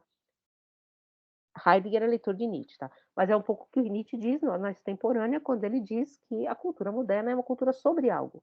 Ela não é algo, ela não funda, ela diz algo sobre algo. Então ela se volta sempre a esse princípio de dominação, de falar sobre alguma coisa. E aí ele diz então: "Das Sein ist der Anfang", o ser é o início, o ser é esse primeiro movimento, Anfang, aquilo que se move. E esses homens que se puseram diante do ser da pergunta primeira são, portanto, Anfänglich Denker, pensadores originários. Anfang, primeiros, primordiais. Em que sentido? Porque são primeiros e são um ainda não metafísico, ainda não científico, pré-científico? Não, porque eles perguntaram pela primeira vez pelo ser. E o ser é o princípio. O ser é o que é, a nascência, a physis. Não à toa a Leteia vai se referir a aquilo que ama esconder-se, ou aquilo que não tem ocaso, do qual eu nunca consigo me ocultar. Eu já coloquei, no qual não há como se ocultar, percebe? Então por isso que ele recupera também esse fogo vivo do fragmento 30. Leiam depois esse fragmento, fragmento 16, fragmento 123 e fragmento 30, que ele põe em ordem, como se esses fragmentos devessem vir um depois do outro, e eles não vêm na ordem. Essa ordem que foi estabelecida segundo uma outra regra filológica, os filólogos que estabeleceram, ele contraria. E aí ele vai dizer também, aí outra coisa da questão da origem, ele vai falar aqui embaixo, coisa que eu acho que vocês vão gostar muito, né, que ele fala que a gente acha que eles pensaram pouco, que é pouco que eles deixaram para nós, mas eles pensaram mais. Platão e Aristóteles deixaram muito mais textos, e aí ele diz, a típica situação de que o pensador moderno necessita de um livro de mais de 400 páginas para dizer algo do que ele tem a dizer, é um sinal inconfundível de que pensar moderno está fora do âmbito do pensar originário. Nesse contexto, podemos recordar da crítica da razão pura, de Kant, e da fenomenologia do espírito de Hegel. Em tais sinais, reconhecemos que o mundo, há longo tempo, caiu das junturas e que o homem tem trilhado a errância. Mas ele fala também, mas também há o breve tratado das meditações metafísicas e a monadologia de Leibniz, que são poucas páginas, que são tratados que inauguram. Mas ele diz assim: uma tal transformação não chega à origem, mas se aproxima, uma vez mais, de sua proximidade. Essa espécie de texto curto, né? Se vocês pegarem Ser e Tempo, que está aqui do meu lado, mas não vou pegar, é um calhamaço. Então, ele mesmo está dentro desse pensar com muitas palavras. Aqui podemos somente nos colocar no caminho para a origem, ou nos desviarmos dela. Você não tem outra escolha. Então, você ou se põe no caminho para essa pergunta original, ou você simplesmente se desvia desse caminho, dessa pergunta original, e cai naquele tecnicismo do qual ele fala em 1928. E agora, só fechando, que ele vai falar novamente da questão da Letéia. Por que isso é importante? Porque ele junta aqui Parmênides e Heráclito, que são autores vistos como contraditórios. E ele diz aqui que ele vai fazer toda essa questão de como você traduz verdade em grego. Ele vai dizer aqui na página 27. O que os gregos nomeiam com a palavra letéia, traduzimos usualmente com a palavra verdade. Se, no entanto, traduzimos a palavra grega literalmente, então ela diz propriamente desencobrimento. E como se a tradução literal consistisse simplesmente em conformar nossa palavra numa correspondência com a palavra grega. Na medida em que a correspondência é o início da tradução literal, na verdade também já é o seu fim. Mas a tradução de aletheia não se esgota em tais imitações de palavras, que então muitas vezes são artificiais e de mau gosto, tipo a nocividade, né? A surgência, e eu acho feio, tá? Mas enfim. Se simplesmente substituirmos a palavra grega letéia pela nossa palavra desencobrimento, ainda não a traduzimos. Isso só acontece quando a palavra desencobrimento, a ser transposta, nos coloca no âmbito e no modo da experiência a partir da qual a cultura grega, e no caso atual, o pensador originário Parmênides, fala a palavra letéia. Assim permanece um jogo fútil de palavras quando o exemplo da palavra letéia se torna moda reproduzir a letéia como desencobrimento. No entanto, esta última, que deve agora substituir a palavra verdade, refere-se à essência da letéia. Deve ficar registrado que o significado da palavra surge casualmente do uso óbvio e posterior da palavra ou de uma informação de um pensador posterior. E aí ele vai falar do finalzinho, que não é então, portanto, uma questão de tradução, ou de uma questão de fazer uma tradução mais artificiosa. Ao contrário, ele fala aqui no finalzinho da recapitulação, que ele fala assim, que a palavra que você traduz por desencobrimento nos remete para um outro momento. É um fato marcante que os gregos pensem na essência da verdade como supressão, superação e aniquilação do encobrimento, como os gregos já eram hegelianos, né? Em correspondência a esse encobrimento, a verdade é para os gregos algo como que negativo. Com isso vem à luz um fato estranho, para o qual a palavra verdade, no seu sentido usual, é desprovida de negação, como também veritas e verité, né? E bloqueia o caminho. O prefixo a e des, da palavra letéia e desencobrimento, propriamente significa, num primeiro momento, pouco decidido e fundado, o que também acontece com o significado do encobrimento, entendido como remoção e negação. E aí ele diz, portanto, que na palavra letéia, diferente da palavra verdade nossa, traduzida pelo Veritas, sobrevive o desencobrimento está, ele diz, assim parece, numa luta, uma agonística, com o encobrimento. E a essência dessa luta permanece em disputa. Então, a verdade não vem ao claro, ela mantém esse núcleo de ocultação, esse jogo interno. Esse é o primeiro capítulo, é a introdução do livro. Se vocês quiserem ler o livro todo, claro, eu indico. E, gente, vou ter que só repetir o que eu falei no começo, né? Porque já vou ter que sair daqui a pouquinho.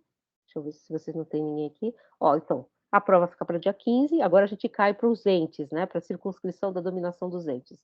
A gente vai para questões mundanas, né? Para questões comuns, né? Da linguagem comum. A prova ficou para dia 15, as nossas aulas vão até dia 4.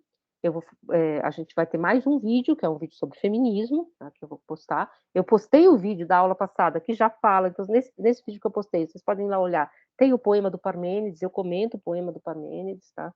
Tem a auriga, o que é uma auriga, tá? Eu faço uma certa leitura dessas questões, tá? Enfim, tá lá para vocês. E dia 21, vocês estão convidados para dia 15 de qual mês desse, né? Porque não tem dia 15 de novembro, acabou. E vocês estão convidados para dia 21 de outubro para uma palestra sobre imagem e cartografia no ensino de filosofia e geografia. Tá bom? E vocês têm alguma questão? Não muitas, porque já está quase em cima da hora aqui. Eu falo sem parar, hein, gente? Então, a aula que vem, nós saímos do universo do Heidegger e vamos ler Quine, tá? Então, a gente sai desse universo, vocês têm um tempo aí para ver, para assistir o vídeo e para ler esse texto do Quine, que é um texto difícil, mas também não tem um reencobrimento, desencobrimento e tal. Como diz o meu colega Alex, né, que é o professor aqui do departamento, ele fala, depois que os alunos estudam Heidegger, eles começam a falar com hífen, né? Que é o desencobrir, o o chutar, o balde, não.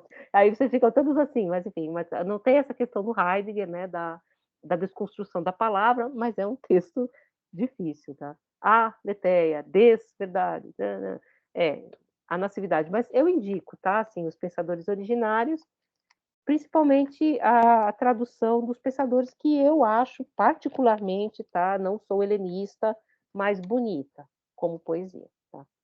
Mas comparem, né? A gente sempre compara traduções, por isso que eu mostro muitas traduções para vocês, tá bom? Até mais, gente. Área, a próxima área, tá? Vou para a próxima aula. Precisa você parou a gravação? Não, vou parar. Tá, só pra ter Então, para a gente certeza. poder falar bobagem, né? Para poder falar